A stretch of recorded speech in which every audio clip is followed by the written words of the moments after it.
श्री गणपति नमः। श्री गणेश की वंदना कर इनके स्वामी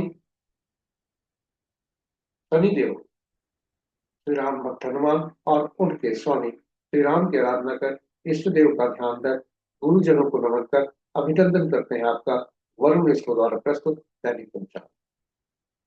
यह हम नित्य प्रस्तुत किया करते हैं और इसमें डेटा जो भी प्रयुक्त करते हैं वह दृक पंचांग से लिया जाता है, छवि तथा ध्वनि गूगल से ली जाती है और यह प्रस्तुति आप तक यूट्यूब के माध्यम से उनके सौजन्य से हम सफलपूर्वक आप तक पहुंचा पाने में समर्थ।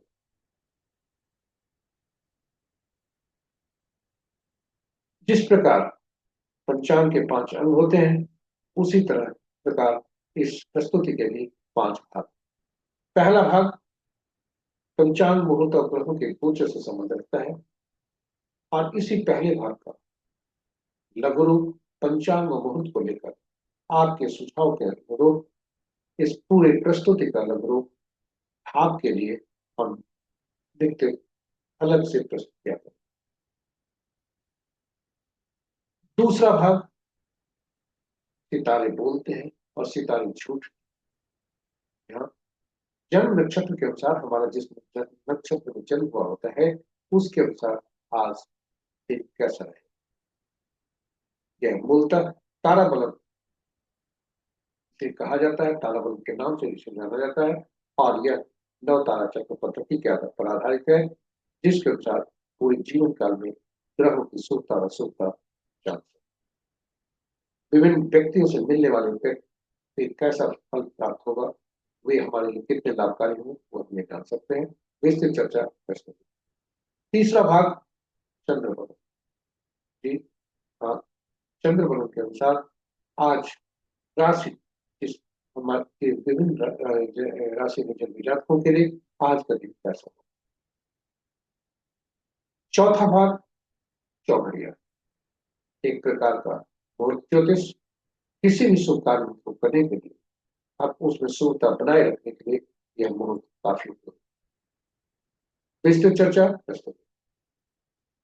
पांचवा और अंतिम भाग अंकों के अंत में जन्म लेकर अंकों को न समझे, अंकों को न जाने, अंकों को न पहचाने, अंकों को न बुझे और अंकों का सही उपयोग न करें, फिर अंक अपना कर्म करते हैं, शुभ और शुभ फल दोनों।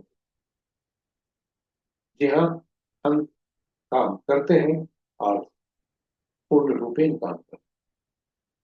साथ ही साथ अंक बोलते हैं आज के शुभता के बारे में।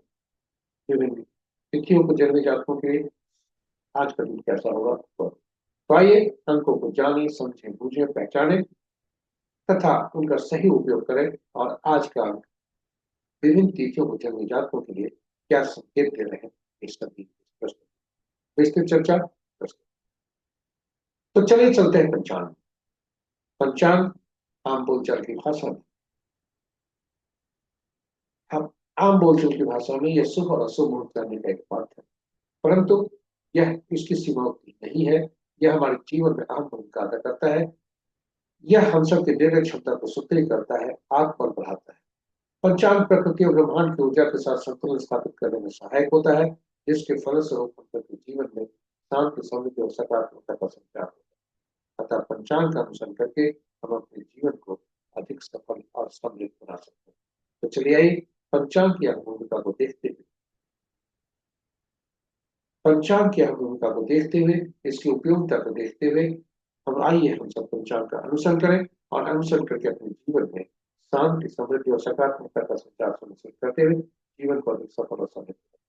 साथ ही साथ साझा करें प्रस्तुति को अपने मित्रों, परिजनों और शुभेच्छुओं के संग, ताकि वे भी अपने जीवन में पंचांग का अनुसरण करके अपने जीवन में शांति, समृद्धि और सकारात्मकता का संचार सुनिश्चित करते हुए जीवन को अधिक सफल और समृद्ध बना सकें।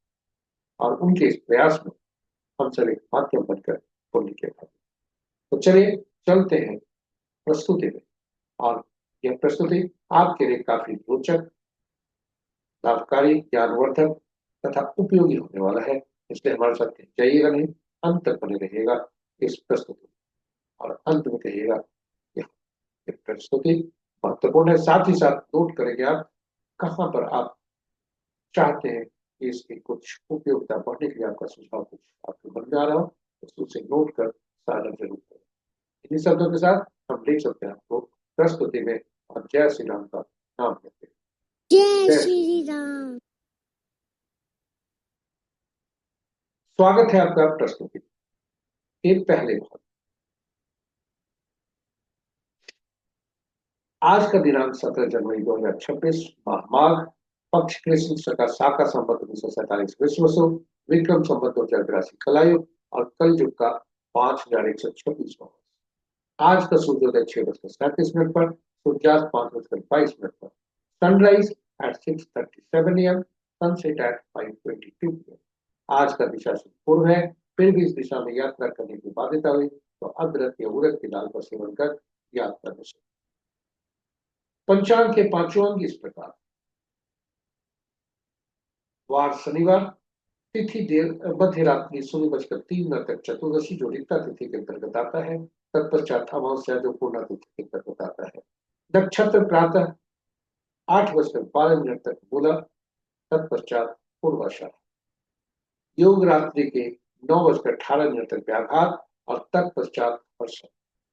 और करण दिन के 11:15 तक वृष्टि भद्रा, तत्पश्चात मध्य रात्रि 16:03 तक शकुनी और फिर चतुष्पाद। तो ये रहे हमारे पंचांग के पांचों अंग। महत्वपूर्ण मुहूर्त में जाने के पूर्व भोलेनाथ को नमन करते हैं और देखते हैं भोलेनाथ का वास आज कहाँ है और उनके सूत्र कैसे। जय भोलेनाथ। ओम नमः शिवाय।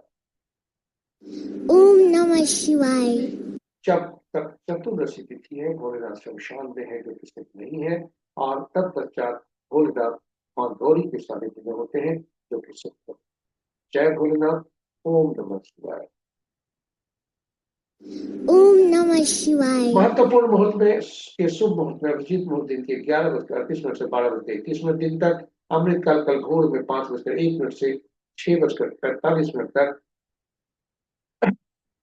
सूर्योदय के थोड़े देर बाद तक, और विजय मुहूर्त अपराह्न 1:27 से 2:30 अपराह्न तक, बुध की संध्या 5:19 से 5:46 तक, निशिता मुहूर्त देर रात्रि 11:35 से मध्य रात्रि 0:26। अशुभ मुहूर्त में सबसे प्रभावी राहु काल प्रातः 9:18 से 10:39 तक, गुलिक काल प्रातः 6:37 से 7:52 तक, यमगंड अपराह्न 1:20 से 2:41 तक, और वर्ण मुहूर्त रात्रि के 6:37 से रात्रि के ही 8:21 तक।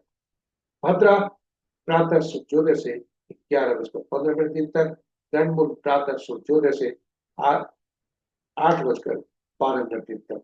तो इस तरह जो अशुभ मुहूर्तों की छड़ी लगी हुई थी यह समाप्त। भद्रा का वास आज पाताल में है जो कि शुभ नहीं। ये रहे हमारे शुभ और अशुभ। ग्रहों की आकाशीय स्थिति के अनुसार सूर्य देव कमजोर अवस्था में है, मंगल देव तथा बुध देव भी कमजोर में है, और शनि देव अंश के अनुसार मंगल देव मकर राशि में उच्च के हैं, चंद्रदेव धनु राशि में है, बुध देव भी धनु राशि में, बृहस्पति देव मिथुन राशि में, और इस प्रकार बृहस्पति देव और बुध देव का आपस में राशि परिवर्तन। शुक्र देव मकर राशि में, और मंगल बुध तथा शुक्र अस्त चल रहे हैं। साथ ही साथ बृहस्पति देव बकरी है, राहु देव और केतु देव बकरी है। राशि के अनुसार ग्रहों की आकाशीय स्थिति को देखें तो मित्र राशि में 2 ग्रह, शत्रु राशि में 3 ग्रह, सम राशि में 4 ग्रह, और अपनी राशि में कोई ग्रह नहीं। चंद्रमा और मंगल का मेष की राशि में कोई ग्रह नहीं। सूर्यदेव की राशि में 4 ग्रह, बृहस्पति देव की राशि में 2 ग्रह, सॉरी शनि देव की राशि में 4 ग्रह, बृहस्पति देव की राशि में 3 ग्रह, और चंद्र और मंगल की राशि में कोई ग्रह नहीं। शेष ग्रहों की राशियों में एक एक ग्रह। नक्षत्रों के अनुसार ग्रह को स्थिति को देखें तो मित्र नक्षत्र में 2 ग्रह, शत्रु नक्षत्र में 2 ग्रह, सम नक्षत्र में 2 ग्रह, और अपने नक्षत्र में 3 ग्रह हैं। और वे अपने नक्षत्र में जो ग्रह हैं वे हैं सूर्य देव, बृहस्पति देव तथा राहु देव। इस प्रकार सूर्य देव के नक्षत्र में 4 ग्रह, बृहस्पति देव के नक्षत्र में 2 ग्रह और केतु, चंद्र, मंगल, शनि तथा बुध के नक्षत्र में कोई ग्रह नहीं। शेष ग्रहों के नक्षत्र में एक ग्रह। केतु के नक्षत्र में एक ग्रह है। केतु नक्षत्र स्वतंत्र नहीं है क्योंकि इनके नक्षत्र में खुद चंद्रदेव। इन शब्दों के साथ हमारे पहले भाग की प्रस्तुति यहाँ पर समाप्त होती है। दूसरे भाग में आपको ले चलते। दूसरा भाग नक्षत्र के अनुसार आज कैसा दिन रहेगा। आज नक्षत्र के अनुसार आज कैसा दिन रहेगा। आज बुध का राशि परिवर्तन की, जो हम पिछले भाग में कहना भूल गए। तारा बलम पर आपका स्वागत है। जी हाँ, सितारे बोलते हैं और सितारे झूठ नहीं बोलते। नक्षत्र के अनुसार, विभिन्न नक्षत्रों के अनुसार हमारा आज का कैसा दिन रहेगा, यह इसे तारा बलम से जानते हैं।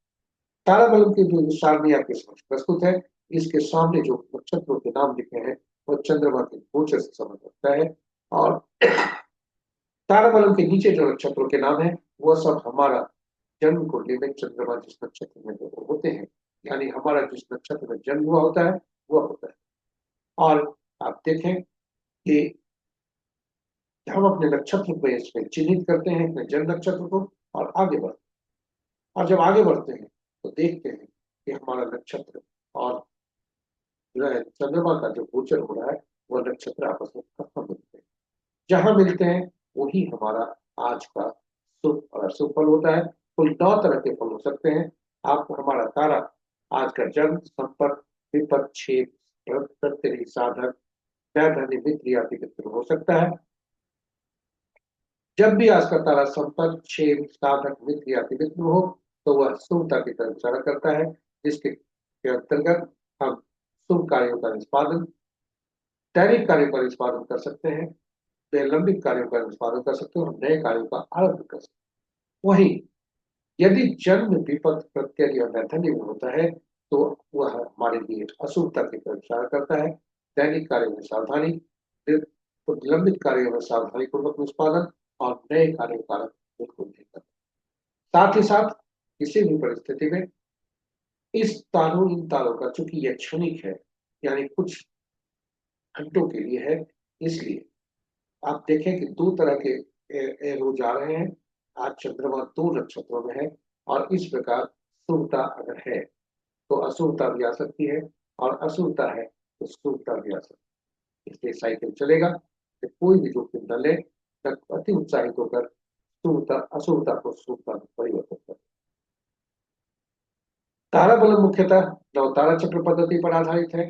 तारा बलम के अनुसार हम आज के बारे में केवल जान सकते हैं। जी हाँ, सितारे आज के बारे में ही बता सकते हैं। झूठ नहीं बोलेंगे, सच ही बोलेंगे, लेकिन आज के बारे में। वही नवतारा चक्र पद्धति के अनुसार पूरे जीवन काल के बारे में, ग्रह कैसे होंगे, ग्रहों का फल कैसा होगा, ये हम जान सकते हैं।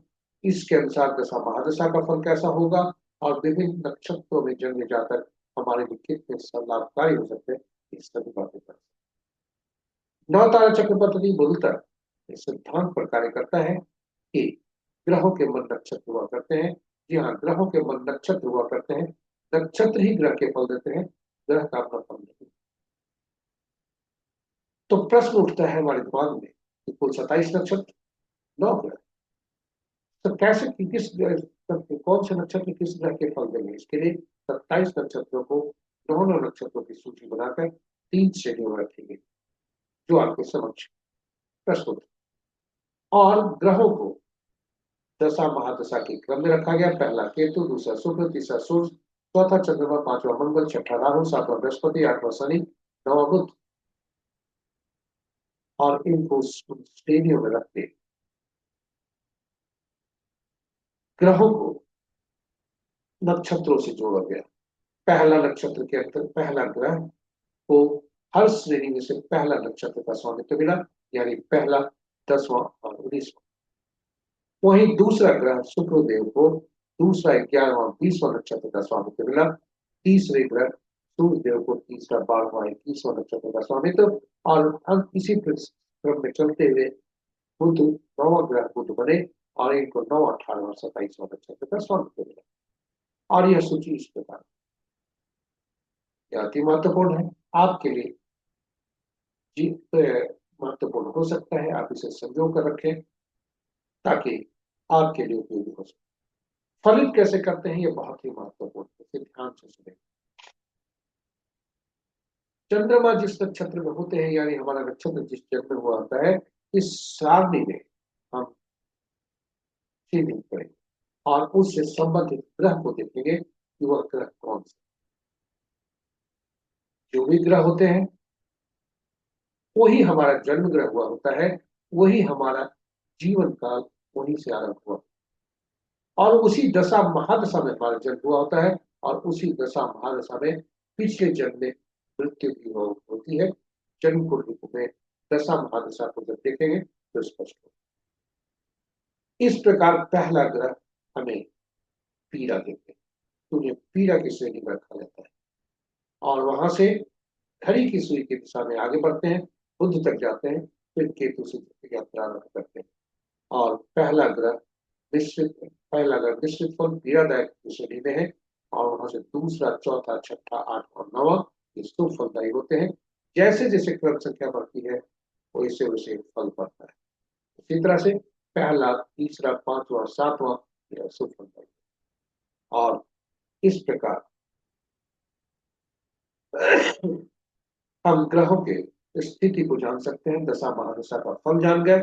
और जब हम चिन्हित कर दिए कि कौन से ग्रह हमारे शुभकारी होंगे, कौन से अशुभकारी, तो पूरे जीवन काल में उन नक्षत्रों को पहचान लिए कौन से शुभकारी होंगे, कौन से शुभकारी। और पूरे जीवन काल में जब हम दशा महादशा में को जानकर इस अवधि में अच्छे ग्रहों की दशा महादशा होगी तो वैसे में योजनाबद्ध तरीके से शुभ कार्यों का निष्पादन कर सकते हैं। वहीं अशुभ स्थिति में हम अपने आप को मानसिक रूप से पीड़ा को बर्दाश्त करने के लिए तैयार रहते हैं, चुनौती का सामना करने के लिए तैयार होते हैं जो हमारे अंत तो बर्बाद कर। और इस तरह से हम आगे बढ़ते हैं और नक्षत्र ग्रहों में जन्म को लेकर बैठे ग्रहों को भी से भी अपेक्षा उसी प्रकार कर सकते हैं, जान सकते हैं कि ग्रह कैसा फल। संपत्तिकारी ग्रह यदि उनके अनुरूप काम किया जाए। उसी तरह से हम विभिन्न लोगों से जुड़ते हैं पूरे जीवन काल में और उनके जन्म नक्षत्र से और अपने जन्म नक्षत्र को मिलाकर हम ये देख सकते हैं कि वह हमारे लिए कितना लाभकारी है। यहाँ संपत्ति जो ग्रह बनते हैं उनके नक्षत्र में जन्म जातक से बिजनेस पार्टनरशिप किया जाए तो लाभ तो होगा। यहाँ सितारे छूट। चलिए आगे चलते हैं वापस तारा बलम पर और देखते हैं आज के सितारे विभिन्न नक्षत्रों में जन्मने के जातकों के लिए क्या संकेत दे रहे हैं, क्या बोल रहे हैं। और वो तो झूठ बोलते नहीं।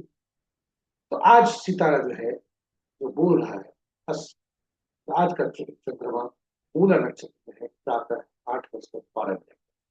उसके बाद वे पूर्वाषाढ़ नक्षत्र में जाते हैं और जब उदाहरण स्वरूप यदि फरवरी, पूर्वा फाल्गुनी या पूर्वाषाढ़ नक्षत्र में जन्मे जातक है तो पहला भाग अति मित्र, दूसरा भाग जन्म में, यानी पहला भाग शुभकारी और दूसरा भाग जाता है। वहीं यदि पुनर्वसु विशाखा या पूर्वा भाद्रपद नक्षत्र में जन्म है तो पहला भाग छेद का, दूसरा भाग प्रत्यय का। रोहिणी, हस्ता नक्षत्र और श्रवण नक्षत्र के जातक तथा वृक्ष, चित्रा और शविष्ठ नक्षत्र में जन्म जातक के लिए क्रमशः पहला भाग अति पीड़ादायक और दूसरा भाग वृक्षिरा, चित्रा, शविष्ठ के लिए अति पीड़ादायक है। ये आज के सितारे को जी हाँ, जैसा हमने आरंभ में कहा था कि यदि आपके शुभ फल, शुभ सितारा का संकेत शुभ दिन का है, आप उल्लास पूर्वक, उत्साह पूर्वक आप दैनिक कार्य का निष्पादन करें, लंबित कार्य का निष्पादन करें, साथ ही साथ नए कार्य का आरंभ कर सकते। परंतु वह यदि स्थिति विपरीत है वे जोखिम नहीं लें, धैर्य रखें और नए कार्यों का निष्पादन, नए कार्यों का आरंभ न करें। जो भी कार्य करें सावधानी पूर्वक करें, लंबित कार्यों को और दैनिक कार्यों। साथ ही साथ शुभ अशुभ तारों को शुभता में परिवर्तन करने का जोखिम नहीं लें। किताबों में लिखा है वो आपके समक्ष जरूर प्रस्तुत हम कर रहे हैं, किंतु यह अपुष्ट है, इसलिए केवल जानकारी। यदि आज का तारा जन्म में है तो पीला कद्दू पत्ते वाली सब्जी का दाम, विपद में है तो गुड़ का दाम, प्रत्यय है तो नमक का दाम, और नया धान्य है तो मोट प्याज जरूरी है, मजबूरी हुई तो फिर सही स्वरूप। ये किताबों में लिखा है, इसके हमने चर्चा की, किंतु इसका उपयोग न करें क्योंकि यह अपुष्ट है। उपयोग न करके अपने आप को जोखिम में न डालें। यही हमारी प्रार्थना। इन्हीं शब्दों के साथ हम आपको ले चलते हैं 30 जन्म राशि के अनुसार आज कैसा। आज चंद्रमा का गोचर नहीं है, आज बुध का गोचर है, और बुध का राशि परिवर्तन करेंगे जो वे धनु से मकर में जाए। चंद्रमा का के नक्षत्र के अनुसार, जिसे चंद्रबलन कहते हैं, आज विभिन्न राशि के जन्मे जातकों के लिए क्या शुभता अशुभता के क्या स्थिति। मिथुन, कर्क, तुला, मकर, तुला, कुंभ और मीन राशि के जातक के लिए, सॉरी फिर से बोलते हैं, मिथुन, कर्क, तुला, धनु, कुंभ और मीन राशि के जातकों के लिए शुभता के संकेत हैं। शेष राशि के जातकों के लिए शुभता के संकेत नहीं है, इसलिए उन्हें सावधानी रहनी चाहिए दैनिक कार्यों में। साथ ही साथ वाहन चालक चलाते समय वाद विवाद से इष्ट देव का ध्यान। से आपको बता देना चाहेंगे, यह प्रतिफल चंद्र राशि के अनुसार देखा जाता है, चंद्र राशि के अनुसार। और इन्हीं के साथ हम आपको ले चलते हैं चौघड़िया पर, चौथे भाग में चौघड़िया। चौघड़िया एक प्रकार का बुद्ध ज्योतिष है जो कि शुभ और अशुभ कार्यों को, ये शुभ कार्यों का दिन में शुभ और अशुभ काल को बताता है, जिसके अनुसार हम शुभ अपने शुभ कार्य को करके शुभता सुनिश्चित कर सकते। चाहे वह शुभ कार्य पूजा पाठ से संबंधित हो, पहली बार किए जाने वाले कार्य हो, दैनिक कार्य हो, या कोई विशेष कार्य हो जिसमें हम शुभता की अपेक्षा। यह काफी उपयोगी है और इसलिए हमने इस उपयोगिता को देखते हुए हिंदी और अंग्रेजी में यूट्यूब पर अलग अलग वीडियो पोस्ट किया। आप उससे देखकर लाभ, ज्ञान अर्जन कर लाभ, उसका लाभ उठा सकते। संक्षेप में यहाँ बता दें कि कुल 8 चौघड़िया दिन के होते हैं, 8 चौघड़िया रात के होते हैं, किंतु साप्ताहिक दिन 7 ही होते हैं, इसलिए 7 दिनों से जोड़ने के लिए इन्हें 7 ही चौघड़िया का नामकरण हुआ। और 8वां चौघड़िया जो प्रतिदिन और प्रति रात हुआ करता है, जो आरंभ का चौघड़िया होता है, वो अंत का चौघड़िया, आदि का चौघड़िया, अंत का चौघड़िया। इस प्रकार चौघड़िया का उपयोग संबंध साप्ताहिक दिनों से होता है। और हम जानते हैं कि हर साप्ताहिक दिन के शासक ग्रह अलग अलग 7 ग्रह हैं, और यही शासक ग्रह शासित होते हैं, दिन की स्थिति को शासित करते हैं, और इसीलिए चौघड़िया का संबंध विभिन्न ग्रहों से जुड़ जाता है। और ये ग्रह विभिन्न विशेष कार्य, विशेष प्रयोजन, विशेष उद्देश्य के लिए काफी उपयोगी होते हैं, विशेष प्रयोजन के लिए उपयोगी हुआ करते हैं। इसलिए ग्रहों से संबंधित जो भी कार्य है उसमें भी, उससे भी ये चौघड़िया संबद्ध हो जाता है, और इसलिए चौघड़िया की उपयोगिता काफी बढ़ता है। इसलिए कहा गया है कि यदि कोई जातक उचित नहीं देखना चाहता हो तो कम से कम अपने कार्य में शुभ कार्य, अपने कार्य में शुभता सुनिश्चित करने हेतु चौघड़िया जरूर। दिन का चौघड़िया जो होता है, जब भी हम कोई चौघड़िया देखें तो यह जरूर देख लें कि चौघड़िया जिसका उपयोग हम करने जा रहे हैं कहीं अशुभता से अधिक व्याप्त तो नहीं है, क्योंकि दिन का चौघड़िया राहु काल, काल बेला और बाल बेला से ग्रसित हो सकता है, और रात का चौघड़िया काल काल। अनुभव के आधार पर हमने पाया है कि दिन का चौघड़िया चूंकि दिन में सूर्य देव का प्रतिनिधित्व रहता है, और सूर्य देव और शनि देव में आपस में कटुता रहती है, इसलिए शनि देव का जो चौघड़िया है, काल चौघड़िया प्रतिदिन काल बेला से ग्रसित। और ये रात्रि का चौघड़िया, रात्रि चंद्रमा का प्रतिनिधित्व, चंद्रमा के पुत्र बुध देव चंद्रमा से नाराज, इसलिए बुध का चौघड़िया जो होता है लाभ चौघड़िया वह काल रात से ग्रसित प्रतिदिन प्रति रात। और इस प्रकार हमने संक्षेप में आपको चौघड़िया के बारे में बताया। आशा करते हैं ये आपके लिए उपयोगी होगा। और आज का चौघड़िया देखते हैं, आज का चौघड़िया क्या कहता है। आज शनिवार है, काल चौघड़िया सत्यनारायण है। शनि का चौघड़िया और मंगल का चौघड़िया किसी भी कार्य करने के लिए, शुभ कार्य करने के लिए उपयुक्त नहीं है, किंतु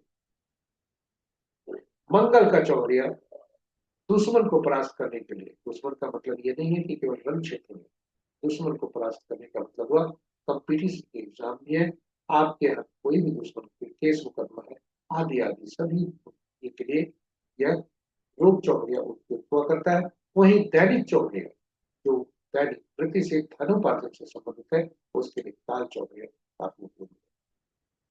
तो आज का चौघड़िया काल चौघड़िया सत्यनारायण है। काल शनिदेव कर्म के देवता है, इसलिए कर्म को कहते हैं करने। काल चौघड़िया आज का जो है दिन आरंभ और दिन समाप्ति, और रात्रि का चौघड़िया लाभ चौघड़िया से आरंभ, लाभ चौघड़िया से रात्रि समाप्ति। इस प्रकार काल चौघड़िया दो काल चौघड़िया है, दो लाभ चौघड़िया है। ये दोनों अशुभता से व्याप्त है। और रोग चौघड़िया राहु काल से ग्रसित है और लाभ चौघड़िया दिन का बारबेला से ग्रसित है। इस प्रकार आज कहें लाभ चौघड़िया पूरे अशुभता से व्याप्त है, और रोग चौघड़िया राहु काल से ग्रसित है, काल चौघड़िया कालबेला से ग्रसित है। और इस प्रकार आज 6 चौघड़िया अशुभता से व्याप्त, जिसकी सूची आपके समझ। इस प्रकार हम चौघड़िया की प्रस्तुति यहाँ समाप्त होती है चौथे भाग की। 5वें भाग पर आपको ले चलते हैं, जो अंक ज्योतिष के अनुसार अंक के अनुसार जो अंक हमारे लिए क्या संकेत देकर आते हैं, और कैसे समझे अंकों को, कैसे उसे परखे, कैसे उसे जाने और उसका यहाँ अंक। आइए 5वें अंक हमारे जीवन में महत्वपूर्ण भूमिका अदा करते हैं, और ये अंक होते हैं 1 से 9, सिंगल डिजिट, एक अंक। 2 से ज्यादा अंकों का समूह जब भी हमारे समक्ष आता है, तो उन अंक जो इसके मूल सिद्धांत के अनुसार उन अंकों को जोड़कर एक अंक में परिवर्तित कर लेते हैं, ताकि उसका उपयोग हम अंक ज्योतिष कर सकें। साथ ही साथ सोने को गणना में नहीं। इसलिए अंक हुए 1 से 9 तक, इन्हें समझना, इन्हें जानना, इन्हें पहचानना और इनका सही उपयोग करना आसान।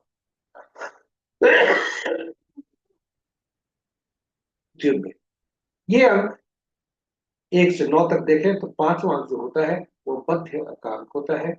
यह संतुलित रखता है पहले अपने से पहले आने वाले अंकों को बाद में आने वाले, और ये अंकों के शासक ग्रह अलग अलग होते हैं। ये शासक ग्रह क्रमशः इस प्रकार है: 1 सूर्य, 2 चंद्रमा, 3 बृहस्पति, 4 राहु, 5वां बुध, 6ठा शुक्र, 7वां केतु, 8वां शनि और 9वां मंगल। ये इन ग्रहों के अलग अलग तत्व होते हैं, अलग अलग गुण होते हैं, अलग अलग ऊर्जा होती है। हमारे जन्म तिथि में हो सकता है 9 अंकों में कुछ अंक मिसिंग हो, अनुपलब्ध हो। वैसी स्थिति में उन ग्रहों से संबंधित, उन अंकों के शासक ग्रहों से संबंधित जो तत्व है, जो गुण है, जो ऊर्जा है, उसकी कमी पाई जाती है। और यदि यह उपयोगी है, अति उपयोगी है, तो हमें उसका व्यवस्था करते हैं उन अंकों को लाने, उन अंकों को अर्जित करने। साथ ही साथ कुछ अंक ऐसे भी हो सकते हैं जो 2 बार से ज्यादा आए हों, रिपीट हुए हों। तो वैसी स्थिति में उन ग्रह अंकों से संबंधित ग्रह जो शासक ग्रह हैं, उनके तत्व, उनके गुण, उनकी ऊर्जा अधिक पाई जाती है, तो हमारे लिए लाभदायक होते हैं। इसलिए भविष्य में जब भी हम कोई अंक अर्जित करते हैं, तो उन अंकों से परहेज करें। साथ ही साथ जो दुश्मन अंक है उनको भी पहचान। तो आइए ग्रहों के जो अंकों के जो ग्रह है, शासक ग्रह हैं, उनके गुणों, तत्वों और ऊर्जा के आधार पर इन अंकों को विशेष नाम से अंकों की दुनिया में जाना जाता है। 1 को राजा, सरकार या बॉस, 2 को रानी या पार्टनर से, 3 को गुरु या सलाहकार से, 4 को शरारती तत्वों से, झांसा देने वाले व्यक्तियों से, झूठ बोलने वाले व्यक्तियों से, और नियम तोड़ने वाले व्यक्ति। 5 राजकुमार से, 6 मंत्री से, यानी हमें सुख सुविधा प्रदान करने वाले व्यक्तियों से। 7 धर्मगुरु से, भविष्य में घटने वाले ऐसे व्यक्तियों से जिन्हें भविष्य में घटने वाली घटनाओं का पूर्वाभास। 8 अधीनस्थ कर्मचारियों से, समाज के नीचे तबके के लोगों से, हमारे अधीन कार्य करने वाले लोगों से, नौकर चाकर से, न्यायाधीश। और 9 सेनापति, पुलिस, डॉक्टर। तो ये रहे ग्रह, हर अंकों के ग्रहों का अलग अलग नाम, और इन नामों से हम आपस में संबंध भी कुछ हद तक पहचान सकते हैं, जान सकते हैं, आकलन कर सकते हैं। जब हम जन्म लेते हैं तो ईश्वर हमें कुछ अंक उपहार के रूप में देते हैं, उन्हें जन्म तिथि। और ये जन्म तिथि में तिथि, माह और वर्ष हुआ करते हैं। तिथि हमारा आंतरिक व्यक्तित्व दर्शाता है, तिथि और माह मिलकर हमारा बाहरी व्यक्तित्व दर्शाता है, और वर्ष को केवल एक अलग में परिवर्तित करके जब इसका उपयोग करते हैं तो एंजल नंबर कहलाता है, वो नंबर कहलाता है। वही तिथि और माह मिलकर एटीट्यूड नंबर या अचीवमेंट नंबर कहलाता है, जो हमारा बाहरी व्यक्तित्व दर्शाता है। जो आंतरिक व्यक्तित्व दर्शाता है बहुत महत्वपूर्ण होता है, वो ड्राइवर है, बोलचाल की, जिसे मूलांक भी कहते हैं, और बोलचाल की भाषा में ड्राइवर कहते हैं। तिथि, माह और वर्ष तीनों को जब जोड़ते हैं तो भाग, जो एक अंक बनता है उसे भाग्यांक कहते हैं। भाग्यांक बोलचाल की भाषा में कंडक्टर। और पूरे जीवन काल में पूरा अंक ज्योतिष इसी ड्राइवर और कंडक्टर के जब भी अंक ज्योतिषी का हमारी आपकी कोई समस्या का आकलन करते हैं, इसी ड्राइवर कंडक्टर को लेकर आते हैं। तो चलिए आप भी सीखिए कैसे आकलन करते हैं। हमने एक तिथि लिया है जिनका आज जन्म तिथि है, ये हमने गूगल से लिया है, उद्देश्य सच। आज जिनका जन्म तिथि है 17/1/1945। आप इन्हें देखें, मूलांक इनका 8 बनता है, भाग्यांक ड्राइवर 8, भाग्यांक 1। और ये ड्राइवर और कंडक्टर, कल्पना कीजिए बस का, अगर बस में ड्राइवर और कंडक्टर आपस में शत्रु हो जाए, दोनों में नहीं बने, तो बस का आरंभ से ही चलना मुश्किल होता है। ठीक उसी प्रकार ड्राइवर और कंडक्टर का मूलांक और भाग्यांक हमारे जीवन में यदि शत्रु हो जाए, फिर हमारे जीवन में स्ट्रगल हो। उसी तरह से दूसरी परिस्थिति की कल्पना कीजिए कि ड्राइवर और कंडक्टर आपस में मित्र हैं, किंतु बस के चलने में कुछ ऐसे पड़ाव पर ऐसे पैसेंजर सवार हो गए, यात्री सवार हो गए, जो ड्राइवर या कंडक्टर के साथ। ऐसी स्थिति में क्या होगी, वहां से बाधा चलने की होगी, बस को चलने में सुचारू होगी। हमारे जीवन में भी यही होता है कि ड्राइवर और कंडक्टर हमारे जो होते हैं वो मित्र होते जरूर हैं, किंतु हम जीवन की यात्रा में कुछ ऐसे अंक अर्जित करके ले आते हैं जो कि ड्राइवर और कंडक्टर के शत्रु अंक होते हैं, तो वहां से हमारी बात होती है। और अंक ज्योतिष यही पहचानता है, और इसी को पहचान कर हमें उपाय करता है। तो सबसे पहले देखें कि जातक का के बारे में सीखें कि इस जातक का कौन से अंक निश्चय है और कौन से अंक एक से ज्यादा वाला है। आपके समक्ष 2 सारणी प्रस्तुत है। एक सारणी पूरे अंकों को उसमें रखा गया है, जो कि परमानेंट स्थान है अंकों का। आप भी ऐसे बॉक्स बनाकर रख सकते हैं। और जो हमने प्रस्तुति पिछले में अंक ज्योतिष पर किया है, उसमें इसकी पूरी चर्चा है। इसे 200 मिनट का आप प्लेन देखें, 9 अंकों का प्लेन है। हॉरिजॉन्टली वर्टिकली देखते जाए तो थॉट प्लेन को कहते हैं 4 3 8 मिलकर होता है, विल पावर प्लेन 9 5 1 मिलकर होता है, एक्शन प्लेन 2 7 6 मिलकर होता है। उसी पर अगर हॉरिजॉन्टली देखा जाए तो 4 9 2 इंटेलिजेंट को दिखाता है, 3 5 7 इमोशन को दिखाता है, 8 1 6 प्रैक्टिकलिटी को। और डायगोनली अगर देखा जाए तो 4 5 6 जो होता है गोल्डन राजयोग बोला जाता है, और 8 5 2 स्लिप होता है।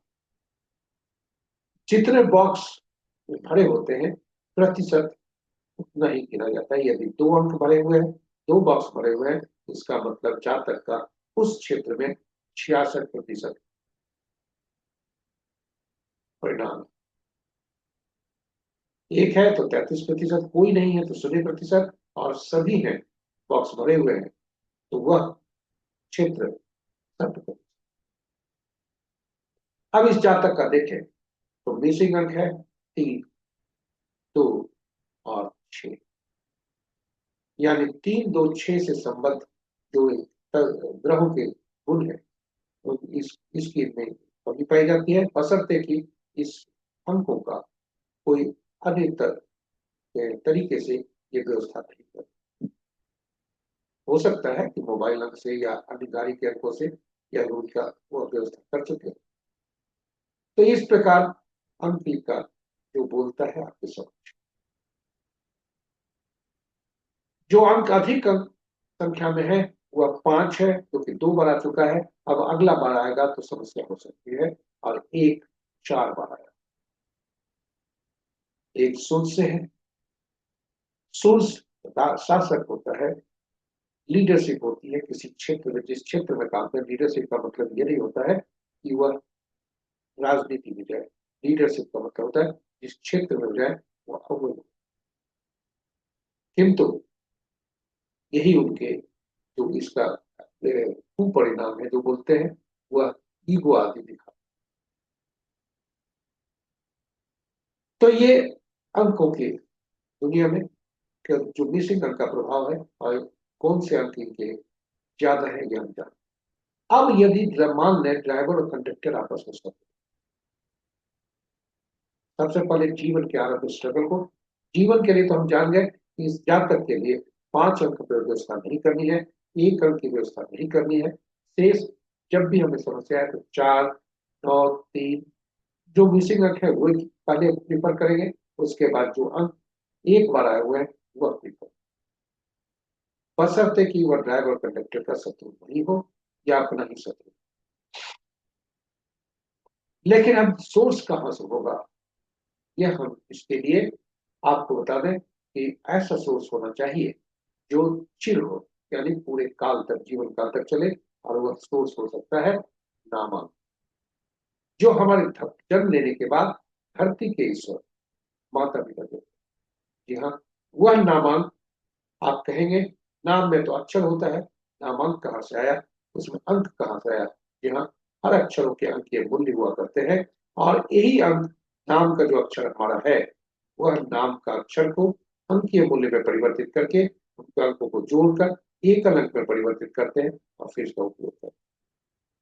तो ये आज जो जन्म तिथि है, ये जावेद अख्तर साहब, उन्हें जन्मदिन की शुभकामनाएं। और इनका ये देखें कि नाम का पहला अक्षर यहाँ महत्वपूर्ण है। नाम का पहला अक्षर भी उतना ही महत्वपूर्ण है। नाम में 2 भाग होते हैं, जो नाम का पूर्ण नाम होता है और फिर टाइटल होता है। आप अक्सर देखेंगे कि नाम जब पुकारा जाता है तो पहला अक्षर जैसे ही पुकारा जाता है हमारी चेतना जागती है, और जैसे जैसे आगे का नाम हमारा पुकारा जाता है, आगे के अक्षरों का, वैसे वैसे हम रिस्पॉन्स करने को जाते हैं और पूरा नाम पुकारने के पूर्व ही हम रिस्पॉन्स करते हैं। इसलिए नाम का जैसे जैसे क्रम संख्या बढ़ती आगे बढ़ते हैं, वैसे वैसे इसकी ऊर्जा घटती है, लेकिन नाम का पहला अक्षर ऊर्जा काफी देता है। इसलिए अंक ज्योतिष में कहा गया है नाम का पहला अक्षर भी वैसा होना चाहिए जो ड्राइवर और कंडक्टर का, कम से कम ड्राइवर का शत्रु तो नहीं तो ड्राइवर और कंडक्टर का शत्रु न हो, बेहतर। अब हम देखते हैं कि आप अब जानने को आतुर होंगे कि शत्रु अंक होते कौन, क्योंकि नाम तभी हम ठीक कर पाएंगे और यही यही हमारा नाम ड्राइवर कंडक्टर को ठीक करेगा। यही यहीं से हम जानेंगे क्योंकि ये इसके अलावा कोई भी कहीं से हम व्यवस्था करें वो अच्छी नहीं हो सकता। मोबाइल हम एक एज के बाद होगा, गाड़ी एक उम्र के बाद होगी, पासवर्ड हम उम्र के बाद बनाएंगे, और वह भी फ्लक्चुएट करता है क्योंकि पासवर्ड की वैलिडिटी विभिन्न प्रयोजनों के लिए अलग अलग हुआ करती है। इसलिए नाम ही ऐसा होता है जो मृत्यु के बाद में और जन्म थे। तो नाम को सुधारने के लिए शत्रु अंक को जानना जरूरी है। तो आइए देखते हैं शत्रु अंक कौन कौन। 1 के 8, आप इनका देखें, मूलांक 8 है, भाग्यांक 1 है।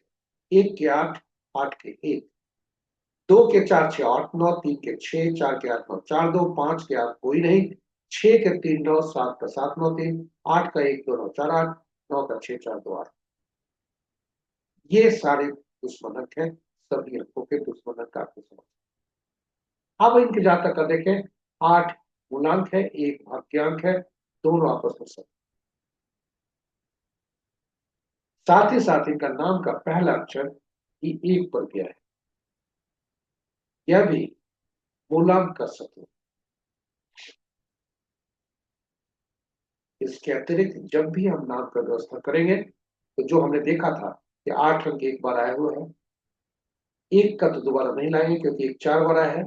तो क्या हम 4 का व्यवस्था दोबारा कर सकते हैं, 8 का व्यवस्था कर सकते हैं। 8 मूलांक है, इसलिए 4 8 जो है दुश्मन 1 2 9 4 8 होते हैं, इसलिए 2 9 4 8 को दोबारा नहीं लाएंगे और 2 मिसिंग अंक के लिए तो उसे हम नहीं लाएंगे, किंतु अन्य अंकों की मिसिंग अंक की व्यवस्था कर सकते हैं। वहीं 1 के दुश्मन 8 है, इसलिए 8 दोबारा नहीं लाएंगे। इसके साथ ही साथ कुछ अंक ऐसे हैं जो कि अपने के ही दुश्मन होते हैं, यानी वो अंक उपलब्ध है तो उसकी रिपीटेशन ना हो, यह भी सुनिश्चित करेंगे। 4 के 8 9 4 के 4 7 8 और 9, ये 4 अंक ऐसे हैं जो अपने के ही दुश्मन, यानी 4 4 का दुश्मन, 7 7 का दुश्मन, 8 8 का दुश्मन, 9 9 का दुश्मन। इसलिए 9 यदि एक बार आया हुआ है तो उसे छोड़ देंगे, दोबारा नहीं। इस प्रकार हम अंकों का उपयोग करते हैं और अपने जीवन में सुख का लाभ।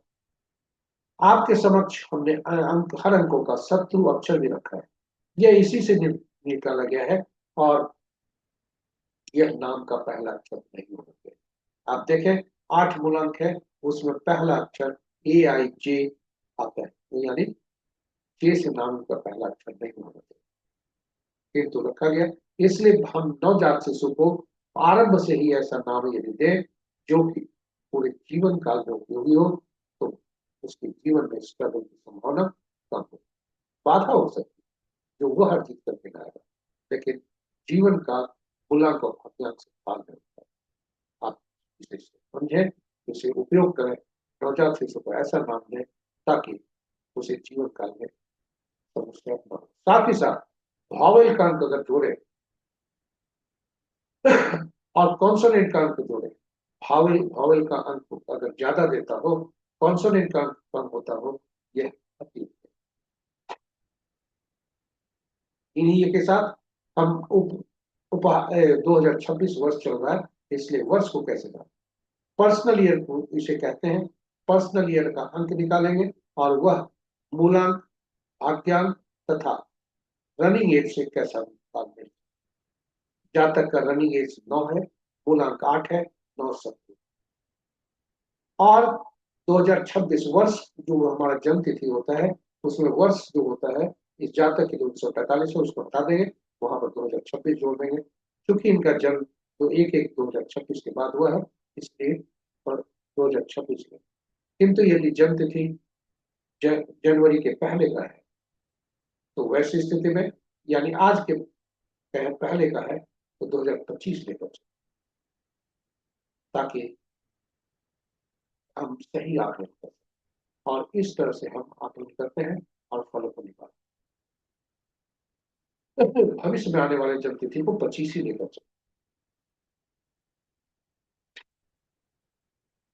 तो इस प्रकार यदि जातक का मूलांक, भाग्यांक और इनसे जितना प्रतिशत मिलता है उतना ही प्रतिशत तो फल दो होगा और अशुभ फल दोनों हम निकाल सकते। इसी के साथ हम आपको ले चलते हैं आज अंक। अब जी हाँ, झूठ नहीं बोलते हम। अंक आज विभिन्न तिथि में जातकों के किसी भी माह के आज के क्या संकेत लेके आए हैं, शुभता और अशुभता के बारे। आज का जो अंक होता है वो 1 होता है और 1 राजा का होता है, सूर्य का होता है, और बॉस का होता है। ये राजा सरकार किसी से शत्रुता नहीं, इसलिए सभी अंकों के लिए शत्रुता के हैं, किंतु एक का 8 शत्रु, 8 का 1 शत्रु। इसलिए 8, 17, 26 तारीख को जन्मे जातक के लिए केवल स्वास्थ्य के प्रति सचेत रहे, इनके लिए कोई सावधानी नहीं, क्योंकि 1, 8 शत्रु। 9 अंक भी कुछ हद तक ये होते हैं, लेकिन राजा सभी के लिए बराबर होता है, बाकी सभी के लिए अपनी। तो ये हमारे, अब आप कहेंगे एक को 50% फल क्यों मिल रहे हैं? इसलिए कि राजा अगर खुद सावधान रहता है किसी से, तो सैनिक से। जब भी राजा पदच्युत होता है, सैनिक ही पदच्युत होता है। तो ऐसा देखा गया है, इसलिए अंक ज्योतिष में इस मंगल को, 9 अंक को 50% ही फल मिलता है। लेकिन फिर भी उत्तम दिन होने की सब के साथ प्रस्तुति हमारी समाप्त होती है। आप हमारे साथ बने रहे, इसके लिए बहुत बहुत धन्यवाद, और आशा करते हैं प्रस्तुति आपके लिए उपयोगी होगी। फिर भी आप यदि मन में कोई सुझाव आपको आया होगा तो जरूर दें यूट्यूब में कमेंट बॉक्स पर, ताकि हम इस प्रस्तुति को आपके लिए बेहतर और उपयोगी बना सकें। और यदि इस प्रस्तुति को पहली बार देखें तो चैनल को सब्सक्राइब करें, साथ ही साथ नोटिफिकेशन बटन को दबा दें, ताकि हमारी प्रस्तुति की सूचना तक मिल सके और आप उससे लाभ मिले। जैसा हम प्रतिदिन कहते हैं, ज्ञान बांटने से बढ़ता है, सरस्वती बांटने से बढ़ती है, और लक्ष्मी बांटने से बढ़ती है। यहाँ इसे संजो कर नहीं रखें, साझा करें पुस्तकों को अपने मित्रों, परिवार, शुभेच्छों के संग चर्चा करें, ज्ञान पर, और उन्हें ताकि उनके जीवन में सुखता ला सके, और चर्चा करके हम अपने लिए ज्ञान प्राप्त। इन्हीं शब्दों के साथ हम आपसे विदा लें। इसके पूर्व